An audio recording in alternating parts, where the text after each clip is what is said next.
Hey, Mr. Binks, you know how I do love to wear a silk scarf. Well, you might have a silk scarf coming your way in time for Christmas, and that's because we're jumping on Zoom now to speak to the amazing Ivana Nohel about her scarf collection and a whole lot more. I'm Anna Webb. Welcome to A Dog's Life.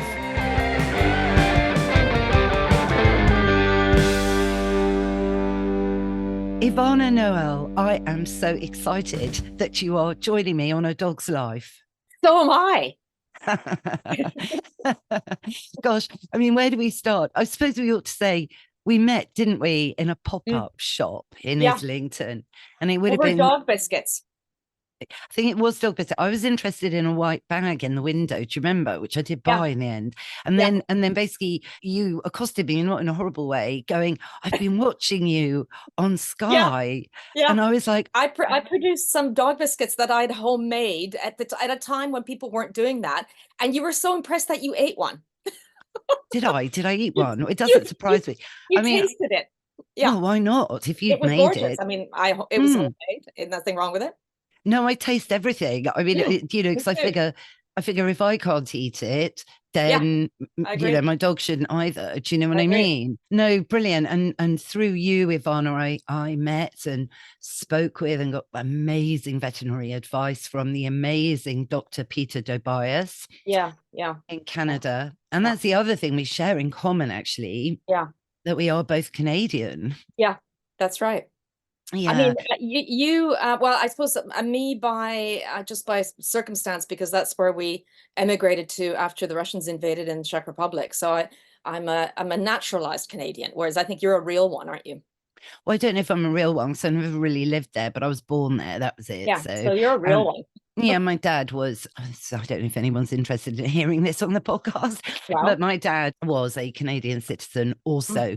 So so mixed sort of thing. And we both love Hackney, right? Yeah. It's so much wilderness and diversity, not just in the topography, but in the people, which I really like. Same. And just the energy of the art influence in Hackney. Right. I was down in Hoxton actually only on Sunday, and it inspired me to watch that documentary called Hoxton Street. Have you seen it, Ivana? I haven't seen it. I have seen it. I'm sorry. I have seen it. And it's amazing. Yeah. Oh, but it's so sad, right? I mean, it's so sad. Yeah. Yeah, so it's all interesting how life changes and moves on, and through the time we've known each other, which will be going on for 14 years now, easily, if not more. Yeah, exactly. We've gone through all of that, and the way that you what's the word, like what does the butterfly do? It metamorphosizes. You've recently metamorphosized, because when we first met, I mean, apart from meeting through our dogs and watching a dog program and making dog biscuits, which I ate, you had an amazing Jack Russell called Rocky. And Rocky and my first bull terrier Molly were kind of friends. They were indifferent to one another, weren't they? They were both of a similar ilk, very very spoiled only children that went everywhere, including being chauffeur driven to Paris and back. And we explain about our Paris trip. And actually the visit, the kind of pilgrimage to the dog cemetery, or the pet cemetery, wasn't it? There were some other, it is called the Cimetière des Chiens. So it was originally meant for dogs, but obviously there are cats buried in there, a racehorse, and and some people say there is a lion in there, but that I forgot. And I'm sure Kiki Lassange is there, isn't she? Or he? Yes, absolutely. I mean, gosh, everybody is really. The very, very famous St. Bernard that puts St. Bernard's on the map as being the great rescue dogs. He's in there. I think that you and I should demand to be in there, because frankly, I prefer I think I prefer the company of dogs over humans, even after death. Gosh, same here. I mean, I really hope I am on the list to go to dog heaven. I mean, I kind of assume that I am, but I hope I will. Gosh. Oh, God. Oh, gosh. But Ivana, you're making, because what I loved about you always was your amazing creativity. Apart from being a dog lover, loving you for that, and Yeah. going for fabulous walks together, and all of these great things. Mm. And the fact that lots of things, I don't need to speak in a linear way. Yeah. You know, your passion for, you know, feeding your dogs on Mm. species appropriate food, Yeah. you know, was something we of course had in common, because you're related to Dr. Peter Tobias, who Yeah. is an amazing vet in Canada, isn't he? He Yeah. is. Holistic. Yeah. Yeah. And that was really interesting to learn about some of his great products and so on. But it was the fact that you designed window displays out Yeah. of paper, you know, out Yeah. of paper. You literally drew in paper. That Yeah. was utterly extraordinary. Explain a bit more about that, because you are simply so creative. Yeah, I think I suppose I'm a multimedia artist, so I actually prefer to work in 3D, but I'm an illustrator as well, and so whether it's drawing flat or three-dimensionally, and paper is a very, for me, and really easy and cheap medium to working in. When I worked for Walt Disney, when we did the play sets for Disney, I worked on Disney Princess, amongst other things. First of all, it would be on paper, but secondly, just at the desk, I would recreate it you have to, because it's obviously a three-dimensional set or three-dimensional play set. So I would stick it together in paper. And I've done that since I was a child. There were way back when they were selling these little like a little postcard that you cut up and form into a car. So it was flat, but then you'd assemble it three-dimensionally. And then in my fashion design, I would, obviously a pattern for a body is flat, but it ends up being on a three-dimensional human, obviously. And so it was just a natural progression from that to create other things out of paper. Like I did the Jubilee window for Brown's Fashion. And so I did a three-dimensional horse in a crest, and I did the corgis, and I did crowns, and I did a throne. So, and I like the engineering and figuring out which types of paper to use, whether they're solid or transparent or textured or colored or shiny or metal and so on. So, it allows me to create anything in paper. It's And amazing. when it's in a photograph, it will look like metal or it'll look like a chair, but it isn't. Exactly. And you know, it's light, it's movable, it so makes Yeah. sense. It's fantastic. And then, you know, what you've done most recently, which I just think is amazing, is you've started a whole silk scarf brand. Yeah, yeah. I really love mid-century style. And all those sort of amazing aristocratic women in their palaces, kind of posing lovely, in their couture gowns. And so that's kind of my go-to style. And also mid-century films, Alfred Hitchcock and, Breakfast at Tiffany's, all that kind of that era. And also into the 70s and the sort of the hippie era and the really kind of fabulous, which like Gloria Steinem and the whole women's liberation movement at the time and the style that went with it. And I think a scarf it's just again, it's something, it's a bit like going from illustration into three-dimensional design. A scarf is something it's a flat square, and depending on who wears it, it's transformed into their own personal style statement, whether it's a headscarf on the queen or a halter top on a really pretty young girl, or a sarong, or tied around the neck in a bow and added with pearls, and it enables, it's less, for me, the scarf is the most democratic piece of clothing.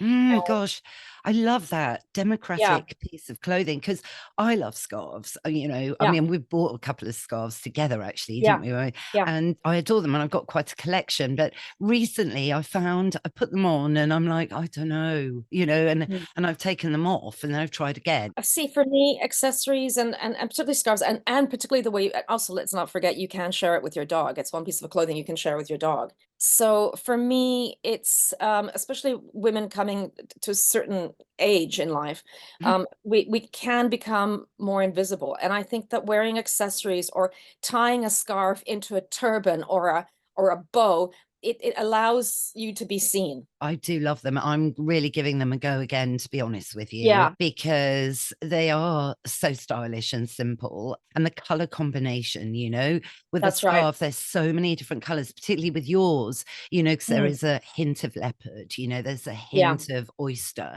there's a hint of gold or pink, or, and it's just that hint of color that can just really lift. I mean, it's something you yeah, taught me actually about yeah. color. Well, color. I work with a color specialist, and it's sort of, she analyzes your skin color, and it's, there's a theory in interior design that complementary colors, and that if you do a scheme that is in blue based colors, you stick to blue based. If you do a scheme in yellow based colors, then you stick to that. And each color, red, blue, green, they have a tendency to be either a little bit more blue or a little bit more yellow. And depending on your skin type, if you have like a very white skin that needs warmth, then you would fall into the warm set of colors, which fall into what the color theory says, either autumn, which is muted colors, or spring, which is very bright colors. And the same with olive colored skin, which tends to be a little bit on the yellow side. Those colors are better with a pop of pink, and a blue based pink, a fuchsia, um, Mm, as opposed to like a geranium, which would be in fall. And so, Anna, you're a lot in orange. Orange is my statement color, and it looks great on you. And so, especially around your face, that the color that you wear around your face reflects light into your face. And mm. if you're wearing colors that aren't right for you, whether like for you and me, it would be blue based colors, it will bring out the rings under your eyes, and it'll make your skin look a little unhealthy. So if you wear the right color around your face, and I design the scarves either yellow based or blue based, just putting that around your face, even if you're wearing a black suit, will automatically brighten your face, and you'll need less makeup, and people will see you. It's Mm. about being seen. Yeah, and it just adds, yes, a splash of color, but it's also with the silk. Yeah, Silk is amazing, and it is. Yeah. it is like satin. It's not, or is it Yeah. crepe silk? Yeah, I do several different types, and again, sometimes the type of, it's always silk, because silk, it's a natural fabric, and it conducts heat in the way it should. And yeah, I like natural fabrics. But it's we do a chiffon, and we do a silk twill, which is the classic kind of Hermes go-to for a silk scarf, and we do crepe de chine. And really, depending on your personality type, if you're kind of a bit tomboyish, you're not necessarily going to go for a silk twill, queenie scarf. You're probably going to go for one of our chiffon scarves, which feel almost like a very transparent suede, and then we have a fringed edge, so it's a bit messy. Oh, Uh, gosh, I don't think I've seen that one. That one sounds yeah, utterly amazing. yeah, you'll have to come over and see. And then, or we have like a little scarf that for a young girl, just tied around the neck, is little kind of Parisian look. Mm, mm. So, and we have long scarves, because not a lot of women get on with tying a square scarf, and they just want a long scarf to put on. So we've got long silk twill scarves. So it's really, again, we go into personality and lifestyle as to which scarf is best. Yeah. It's great to have such a choice. I mean, it really is. Yeah, Because the thing is, you said there about silk conducting heat. And that is one thing I so notice. If you yeah, wrap a silk scarf around your neck stays warm, yeah, yeah, 100%. So, yeah. and again, it is a natural fiber. And I think, That's right. Yeah. it is so important, because I think silk is being produced in a way, I don't think it's, negative for the planet. It's Is it? not, you know what, that whole aspect of the business is extremely tricky. Some there's a movement against using silk, because the cocoon, obviously you kill the creature that's inside the cocoon. And so there are silk factories that actually just unwrap the silk and keep the cocoon. I don't know quite what they do with all the larvae, but so there's that. There's also the printing of it, and these are printed in large factories. Obviously, my contribution is that I do very small runs. It's a luxury product. It's something that you keep forever. This is not, I don't do fashion. I think that I do style. So I make my scarves you know, they're incredibly, you know, long to do that. I really think about them. You know, obviously, if the color really suits you, you will have it forever. It will be in your, and you'll probably give it to your daughter or your son afterwards. Yeah. Well, But absolutely. manufacturing is, you know, I unfortunately I'm so small, I wouldn't be able to change that. But there's still, you know, there's still some environmental issues around printing. Mm. And so unfortunately, this isn't something that I could possibly change in my small world. The only thing I can affect is my packaging is all recyclable, and the fact that I do very small runs, and that this is a product that doesn't end up in landfill. Yeah, look, I mean, Ivana, compared to the bigger things, you know, Yeah, industrial pollution and yeah. plastic in the sea, I really feel, I apologize for asking the question, really, You know, it's a because valid question, and I think about it. Something that I'm concerned about is, um, because that's the sort of, you know, I'm concerned about every creature when doing this. I mean, I used to work for Disney, which is a mass produced product, and it wore me down. And because obviously in some way I'm contributing to plastic landfill with the toys. And you know, when I came out of that, I'm more comfortable in a artisanal sort of handmade, in a sense, small production handmade product.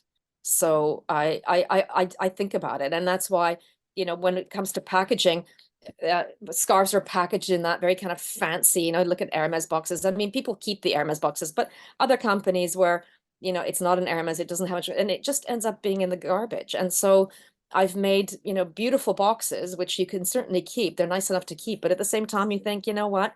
It's recyclable. no, it's true, you know, there's so much packaging and everything that everybody Yeah, keeps. But I think a silk scarf, it's a gift, it's a memento, it's yeah, something that you take with you through the chapters in your lives. I've got definitely. scarves that are, you know, really quite old now, and they were old when I got them because most of them are vintage. Um, and Yeah, yeah. you I mean, know, they're yeah. lovely things, you know, to Yeah, look at. yeah. And people have memories. Like, I know that my ladies just like, well, you know, my mother bought that and I still have it. And of course, Mm, you know, the other thing about scarves is that you wear them around your neck, and it's where your perfume lies. And so it's sort of, when you take it off, there's the scent kind of carries outside, you know, there's a, and smell is a sort of memory. So I accidentally took a scarf of my business partner's back from a pop-up we did the other day, and I was thinking, and I was smelling, I was thinking, is Annie here? Because her scarf was imbued with her scent. mm, And mm. so it's quite a kind of, it's quite sensual. And yeah, we say, well, you know, when you take a scarf off your neck, you sort of like, you reach out to the people around you and say, hello, I'm here. Gosh, yes, I hadn't thought of that. No, Mm. honestly, silk scarves, you know, I'm sold. But what I'm also sold on the idea is that you're making little scarves for dogs. I am. Yeah. So then you can match. That's And I'm gonna, extraordinary. That's amazing. Are they like bandanas or yeah, what? basically, yeah, it's a pocket square. So it makes me chuckle because it's for the man in your life, be he human or animal, or obviously for the girl in your life as well. Exactly. In your case, but yeah, so the fact that you can both, because it's big enough for a human to wear around their neck, or obviously put it as pocket square in their pocket, or yeah, for your dog, so you can go around matching, which is quite fun.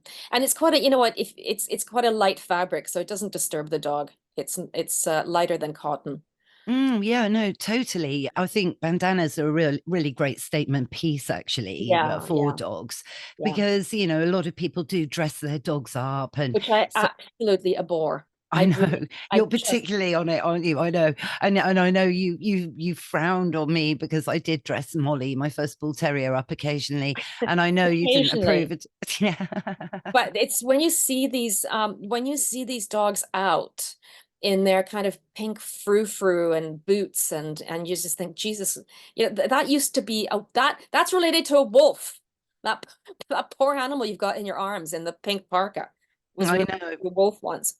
I know, and it all has to, and the market for clothes. I mean, I remember Mm. not that long ago, it was really considered really quite wrong to even put like a sensible Burberry in inverted Yeah, commas jacket on your dog. It was yeah, really yeah, not thought to be good. But I must admit, the brand I adore, which is totally dog friendly and totally great, bearing in mind, my own dog's being smooth coated, abhorrent to rain, and Mr. Binks, what with his joint yeah, issues, is yeah. Equafleece. Yeah, Um, I've got that as well. That's a you brilliant. have got an Yeah. Equafleece. I got Oh, you of into course. Equafleece. You did, and it's absolutely brilliant. I mean, that's something different because that has a function. And I have to say, neither dog particularly liked it until it was wearing it and felt warm. But at the same time, it has a function, and it's soft and it doesn't scratch them. No, And and yeah, exactly, it's and it's warm. designed to fit a dog as well, Exactly, exactly, by exactly. experts. And as you say, the fabric is unique because it is Yeah, Polartec fleece, that's so right. it is a sort of fleece that, Brilliant. yeah, brilliant. And people climb Mount Everest in it, because it is water repellent, and it works very cleverly to keep the body heat in. And some That's dogs right. need that, some dogs need that, So, but what was I Yeah. going yeah, I remember that. Yes, dear Rocky, he got a red one, didn't he? You got to, and now Dash has a neon one because I'm actually going to be taking him to Europe.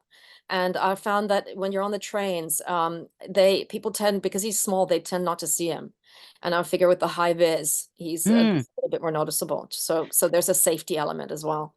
Did you get the orange or the yellow? I got the bright orange. Yeah, It's brilliant. Well, I've got I love both. it. Yeah, I love that. I've got both of Yeah, them have got one. Yeah. yeah. So no, marvelous. Are you traveling on the Pet I Express? am with Brenda, the fantastic Brenda.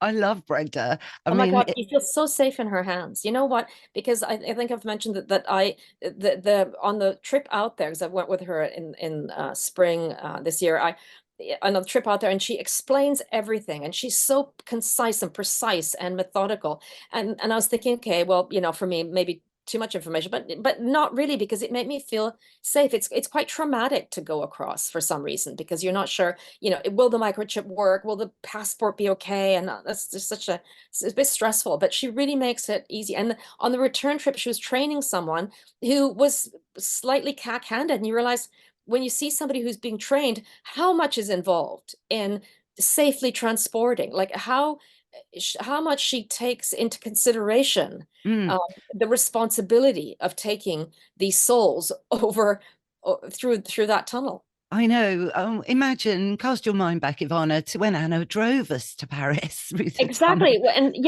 Oh, it's stressful, right? really stressful. And the first thing we had to do when we got there to Calais was get to a vet's to give both our dogs a wormer, because the Oh, wormer had to be given 48 hours before return.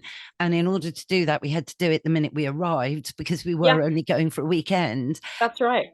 I And that remember. was really hilarious. Do you remember? Yeah.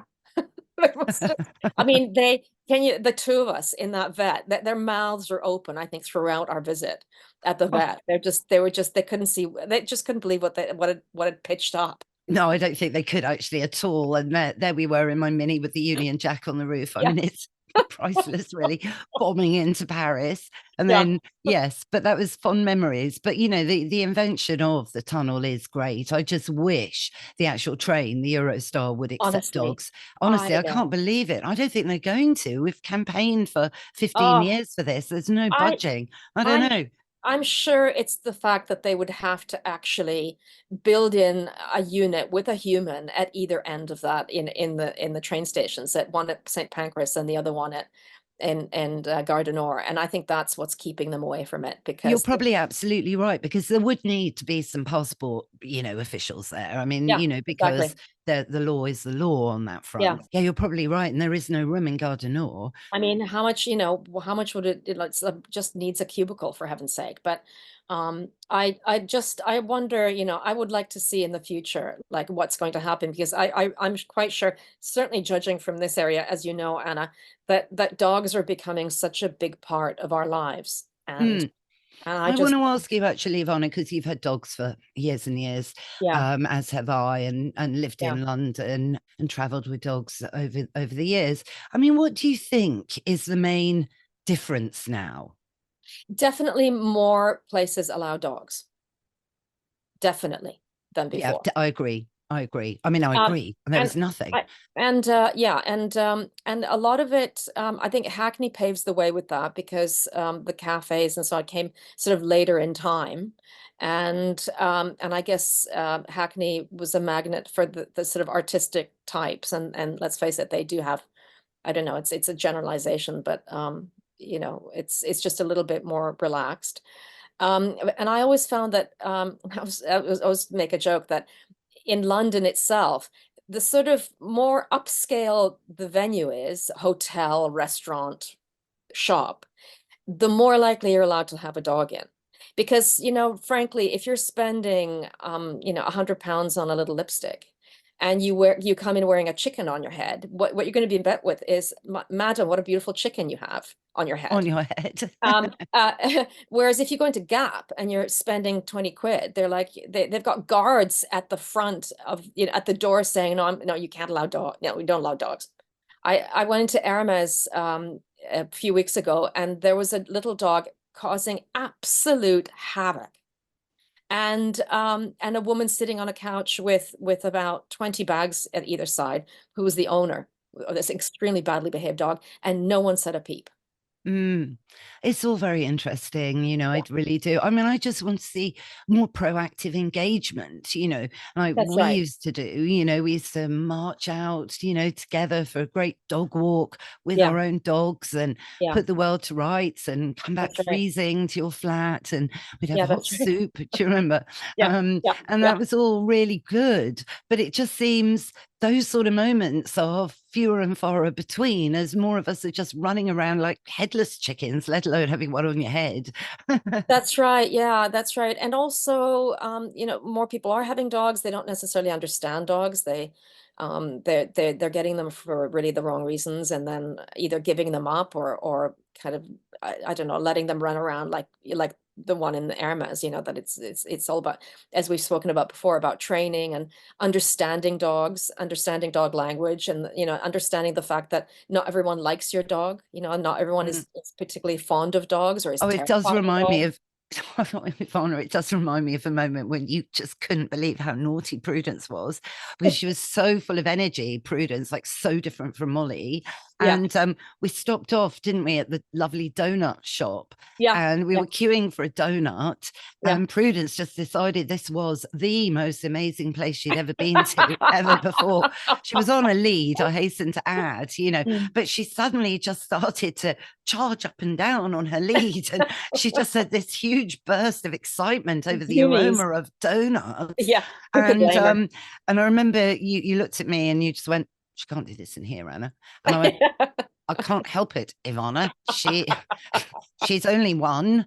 And you raised your eyebrow up. Did And I, I, Lord? yeah, you raised your eyebrow, and I'm Oh my just goodness. like, "Mm," and turned. I'm actually surprised that the raised eyebrow didn't have any effect on Prudence. So if that didn't affect, that's typical bull terrier, hey?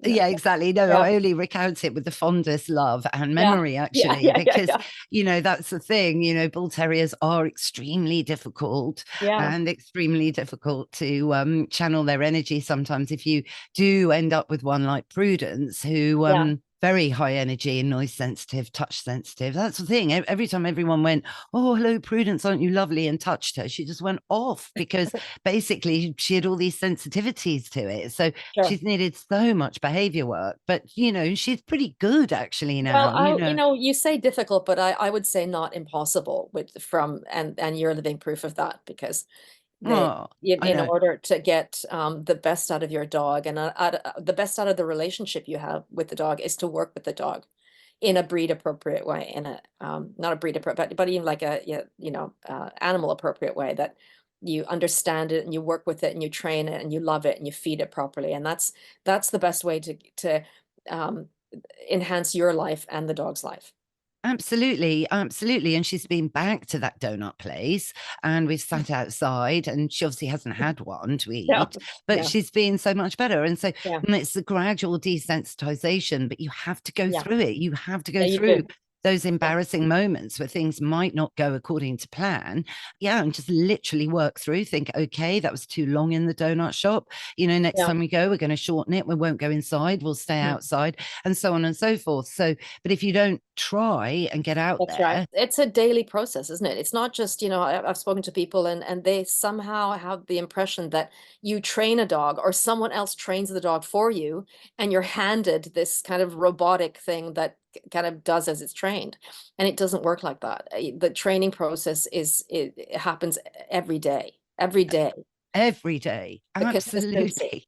Absolutely every day. And that's the whole joy of bringing Exactly. a dog into your life. It is a relationship. It's like with humans, you know, Mhm. you have to work on your relationships. Yeah. And the same is true for dogs, of Mhm. course, and cats, you know, I'll Yeah, say as well. Here, that's right. here, here, here for cats. Yes, You're yes. Yeah, true. Oh, Ivana, so in terms of scarves and where Yes. people, you know, can think, do you know what? Gosh, I need to get someone a scarf this Mm, Christmas mm, because it is the ultimate gift that will mm, last forever and mm. make that person remember me for the rest of their life. Yeah.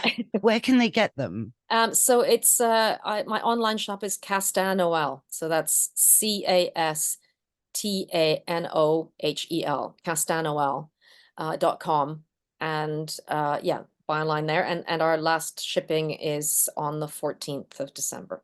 Okay, so that's good. So there's still time, which is There's still a bit of fantastic. time for, There's yeah, yeah, I not all the scarves are up. So the little pocket squares for the dogs, the best way is to DM me on Instagram. And I mean they should be up in the next couple of days, but certainly talk to me on Instagram at Castanoel.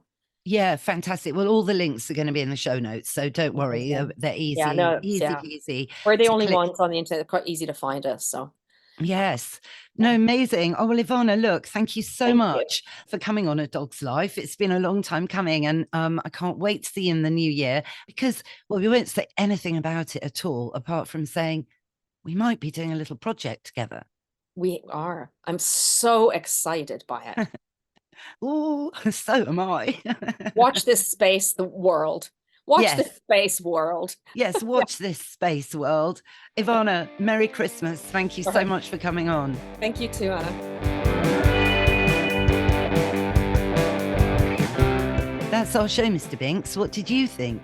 Yes, I know you know Ivana, and you will be getting a silk bandana in your Christmas stocking. And what's that? Yes, you're right. It is Woof of the Week. When you're gifting your dog this Christmas, have a conscience. Make sure it's sustainable and not going to end up in landfill, and it's not going to harm your dog. Well, I hope you all enjoyed it. If you did, go on, rate and review the show wherever you tune into your podcasts. Thanks again, of course, to Ivana Nohel for joining us today, and all the links to go shopping are in the show notes. Thanks, of course, to Mike Hansen, my producer, for all the music and production as ever. Find out more about Mike at Pod People UK. And for me, you can find me at Anna Webb Dogs. What's that, Mr. Binks? Yes, you're right. We will be back in your feed next Sunday. But go on, why don't you subscribe? Because it's free. And that way you'll never miss another show. Bye for now.